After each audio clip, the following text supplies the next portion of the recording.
70 Pearls of Prayer brings together 70 authentic du'as from the Quran and Sunnah. Download it for free. Link in the description and pinned in the comments. From Bangladesh. Assalamu alaikum, Sheikh. Assalamualaikum. How are you, Sheikh? Alhamdulillah. Sheikh, can you tell me how can someone make ghusl in Ramadan if he's scared that water might get into his mouth? How can he make wudu in Ramadan? No, Sheikh, because sometimes water is splashing and it might touch your mouth. Answer me. When you make wudu, how do you ensure that you don't get any water in your mouth? I spit it out. Khalas, same thing, akhi. No one goes under the shower and opens his mouth like a hippopotamus and fears water coming in. We all stand under the shower, we make our ghusl, our mouth are sealed and closed. And when we want to rinse it, we rinse it like we do in wudu and spit it out. That's it. There's no way that water would come involuntary, akhi. Get this out of your head. Eve from Germany. Assalamu alaikum, Sheikh. Assalamualaikum. So Sheikh, I'm a convert and my little sister, she also recently converted to Islam. MashaAllah. But the thing is, I noticed that since she converted, she hasn't prayed a single prayer. And so since Ramadan came, I said as my big sister, I have to monitor her better. And I told her that she should take her Shahadah again. And then, so she should just become Muslim new again, because if you don't pray a single prayer at all. That is wrong. That is wrong. You should not have said this. How old is she? She's around 13 now. No, don't repel her and make her hate Islam, asking her to become a Muslim. She became a Muslim, alhamdulillah. She's ignorant. Bring her with diplomacy and with love. Every time you pray, say, come, sis, let's pray together in congregation until it becomes in her system. Take it easy. Because when you do what you're doing, oh, take your Shahadah, because you did not pray, you're a kafir. Might as well, if I'm a kafir, I'll just go back to my old religion. Islam is not good for me, it's dodgy. This is what you're doing. Take her with diplomacy, be tolerant, be patient. You're investing. You can't put a seed in the ground and water it and expect it to become a tree overnight. It would take some time. And may Allah make them all steadfast on Islam and grant you the knowledge in Islam and how to call people to Islam. Ayon from Bangladesh. Assalamu alaikum, Sheikh. Assalamualaikum.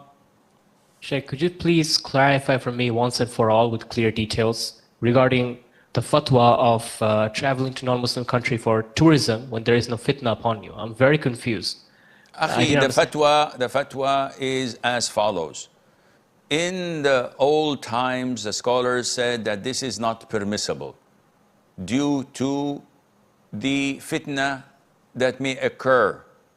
And they put conditions such as you cannot travel to non-Muslim countries unless you have righteousness and virtue in your heart that would prevent you from falling into sin, and that you have knowledge that would protect you from whispers of missionaries and doubts that may come to you from different religions, and that you have a legitimate reason such as medicine, trade, education, or business.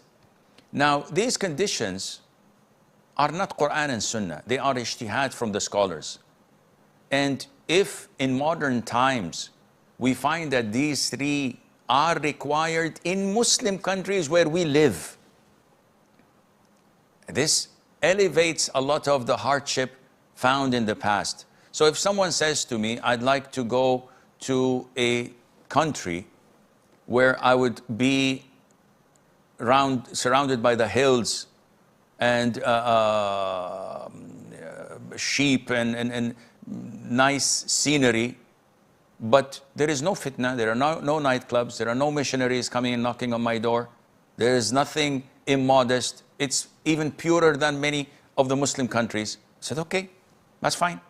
I hope this answers your question. But if you want to go to islands in Muslim countries, without naming names, where Buddhist temples are there and nudity everywhere, of course this is haram.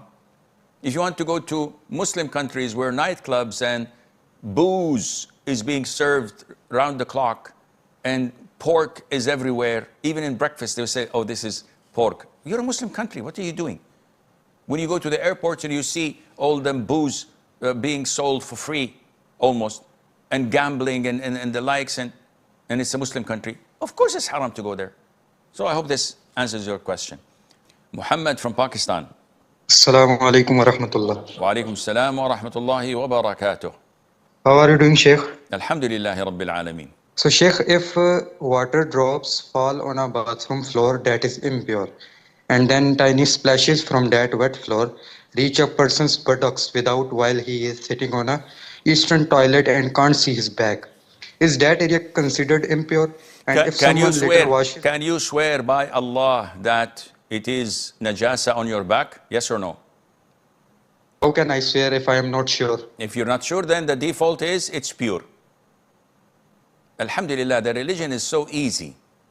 Because if we open the door for whispers and doubts, we would doubt everything around us.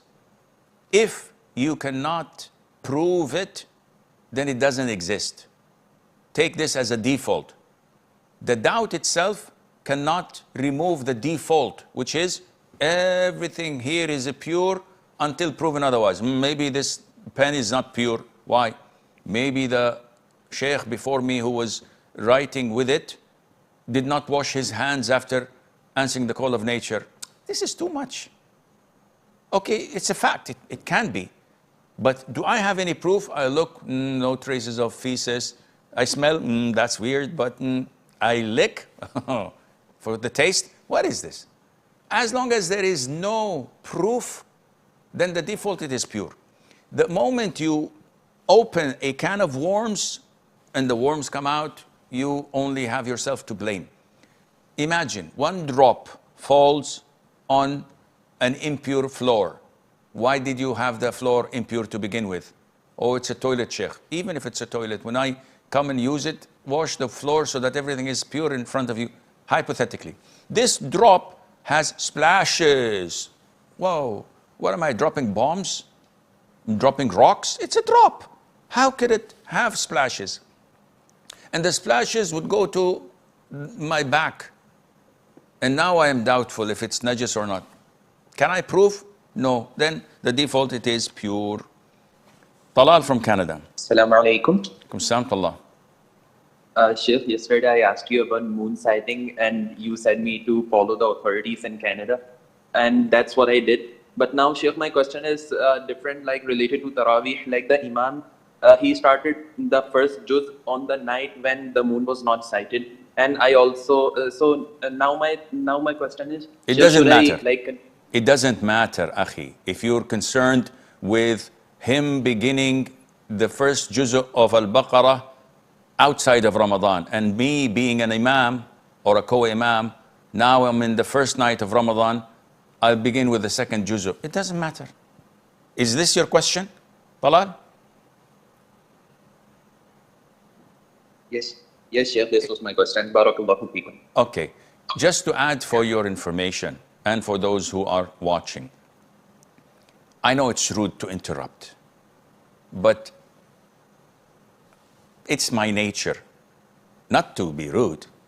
Sometimes it is, but to interrupt because I know your question due to the experience. So instead of wasting the time and listening to a long question with details that are not important, I'd rather just give you the answer up front and an extra bit of information. It is not mandatory to complete the Quran in Taraweeh. So many people think that, oh, we have to complete the whole Quran from cover to cover in Ramadan in Taraweeh. This is not true. If you recite few verses every night, that's fine. If you complete the Quran 4 or 5 times, that is fine. It's up to your preference according to the needs of those behind you and their ability to do it. And it's wrong, definitely, an innovation to say that first juz of the Quran, or I think in Urdu they call it para, we have to do it on the first night. Second juz, second night. 30th juz, 30th night, or the 29th, because we don't know if the month we're going to be complete. This is all bogus and not from Islam. فَقْرَؤُوا مَا تَيَسَّرَ مِنَ الْقُرْآنِ. Recite whatever is possible from the Quran, not necessarily a certain quota. Talha from the UK. Assalamu alaikum, Sheikh. Musta'atullah. Sheikh, all as well. What it is, I wanted to know, when it comes to marrying someone, a potential spouse, if they've listed on their marriage profile, or when you speak to their brother, they've listed certain things like they've got a zeal for seeking knowledge, and they do, but there's certain things they fall short in, like they don't cover at all when they leave the house, but they've got that desire in the future to cover. Is it worth still marrying that person because you see that potential in them, or is it better to refrain because they may say that they're going to cover one day and they never do? Are you good playing Russian roulette? Never played it, but I don't want to play it either. Okay, because yeah, you may be lucky 2-3 times, but one day there will be a bullet in the chamber and you'll blow your head off, correct? Yeah, definitely. Yeah. So this is why when you want to get married, why risk it?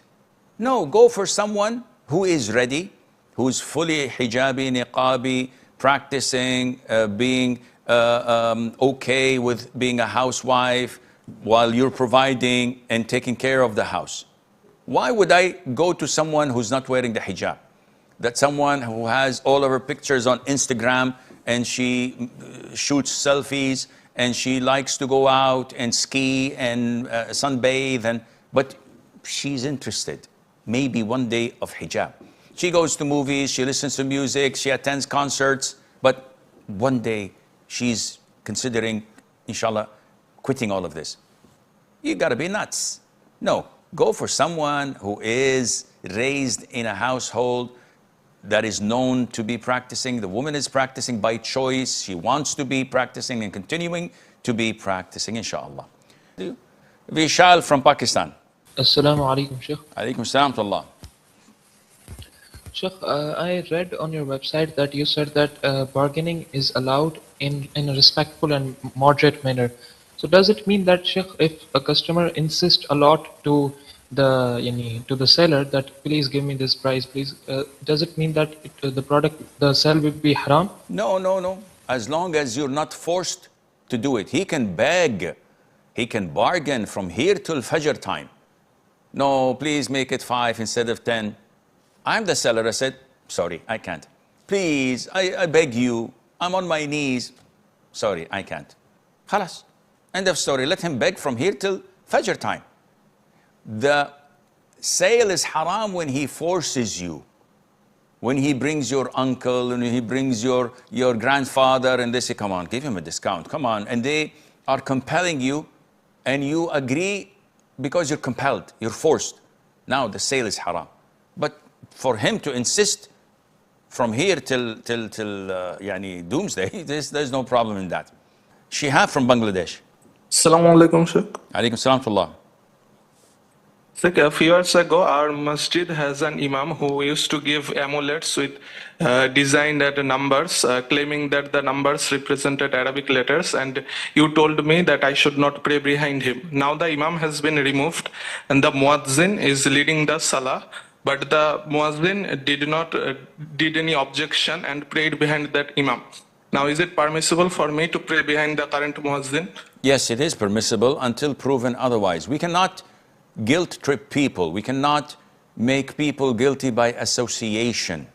Just because an individual prays behind an imam, or just because a sheikh is a friend of another sheikh, and the other sheikh knows another sheikh, and that sheikh said bad things or things that were not appropriate, we incriminate the whole gang. This is stupid. This is not logical. The muazzin is Muslim. He reads the Quran. He leads the prayer.